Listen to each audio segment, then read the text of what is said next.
Alright, let's get a little bit more practice by doing an electron configuration for an element with a partially filled F subshell. Now the F subshells are down here, and to get to them you've got to go through the bypasses here. So any element where I'm counting through here, I will jump down here and go across, and those are 4 Fs. Then come back up and continue on with the 5 Ds here with lutetium, Lu. To get to the bottom row of this, I have to hit this block here. So after radium, I would take this bypass down to element 89 to 102. Here's element 89. It's actinium. And I would count across there. These would be 5 Fs that are filling in. And then I'd be back up here at lawrencium. So these elements, since this series starts with lanthanum, La, they call these the lanthanides, and you're filling up 4 Fs. And here you're starting with actinium, so they call this whole series of elements the actinides, and because they start with actinium, Ac. All right, let's pick an actinide. Let's pick how about americium, Am.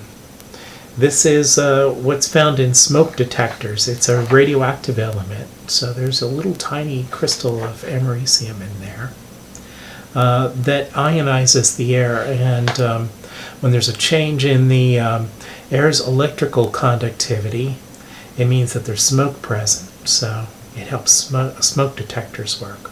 Anyway, let's get its electron configuration. I have to decide what the core is going to be. That's how I start. Now, I'm not going to go and look at the end of the noble gases on the previous row and say, oh, it's this one, because it's not. Where is americium on the table? It's right there. It's in this, picture all of the actinides, all of this bottom row, jammed into this little space. That's really how it is. So americium is jammed in there, and the end of the previous row is radon. So it's got a radon core.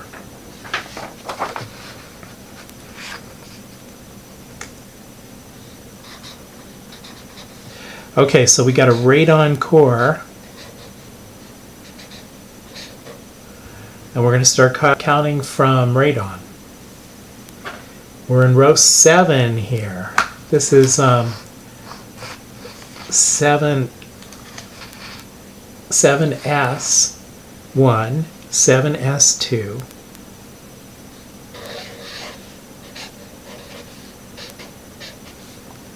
okay.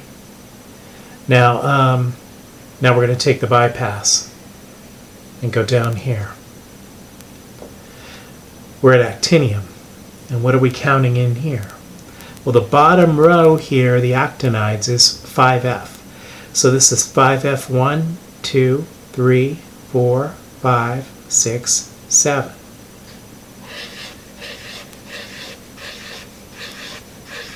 Now, I didn't write 7 little circles because I just counted 7. I wrote 7 circles because Fs always have 7 orbitals. Now I'm going to count the 7 in as electrons. 1, 2, 3, 4, 5, 6, 7. 1, 2, 3, 4, 5, 6, 7. Okay, spread them out and line them up according to Hund's rule. So what have I got there? I've got 7 unpaired electrons in americium. So it's got a lot. Here it's in fill order. If I wanted to put it in shell order, it makes it a little bit easier to read, and it makes it easier for me to write ion configurations. I'm going to put the 5 before the 7. I'm going to put these 2 in numerical order to get it in shell order.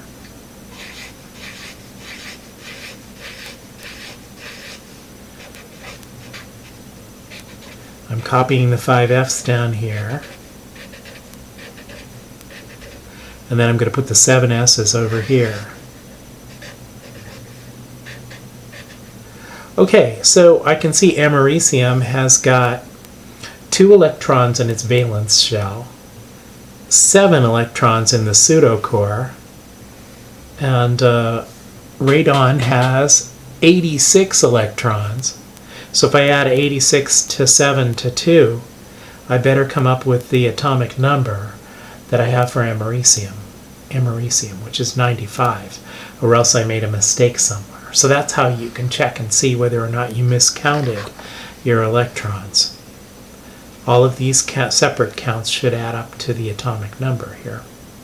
All right, what kind of ions do you think americium is going to form from this? Well, there are 2 electrons here in the valence shell, and they're easier to pull off than all the other ones.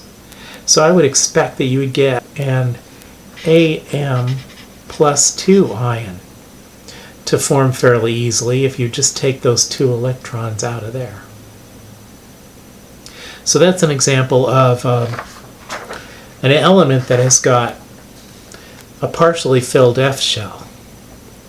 Now, let's do one last one that has got completely filled F shell, F subshell. How about polonium here, which is something that you see a lot in spy novels based on an actual event. Somebody took a polonium-tipped umbrella and stuck someone else with some polonium.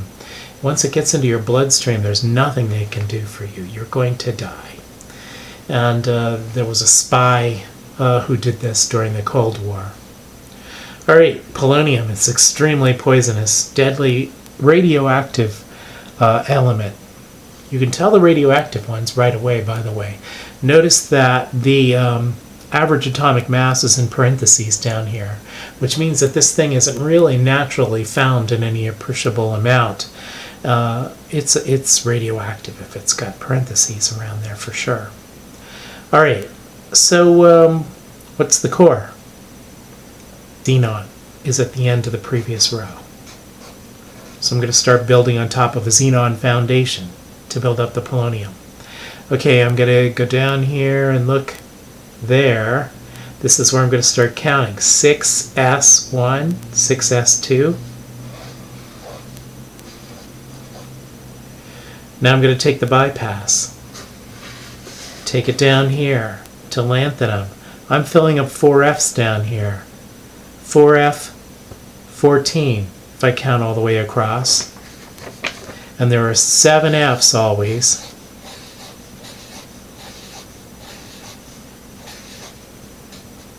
That's the 4f subshell. And it's completely filled.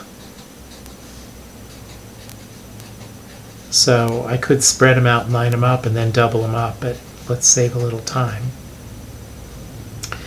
So I've filled up the 4f subshell by the time I counted to here, and now I am back up at, by the time I counted over here to terbium, and I am now back up here at lutetium. This is 3D, this is 4D, so this must be 5D. 5D 1, 2, 3, 4, 5, 6, 7, 8, 9, 10. 5D 10 takes me over to where Mercury is. Let me continue this configuration here.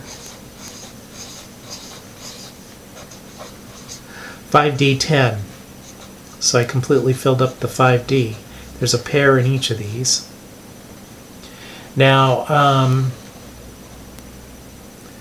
I'm here.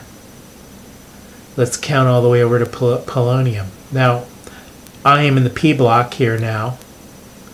So I'm in the P block, and I am on the 6th period, the 6th row. So this is a 6P. 6P1, 6P2, 6P3, 6P4.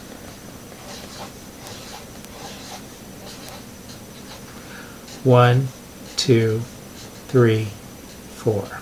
That's what it would look like. In that case, I did spread them out, unline them up, and then I only started doubling them up when I absolutely had to. So here's the ground state electron configuration for a polonium atom. If I put it into shell order, it's going to look like this. I'm going to move the 6s down here. Here, let me just say that. If you moved the 6s down here, right there, then you'd have it in shell order. Now, all right.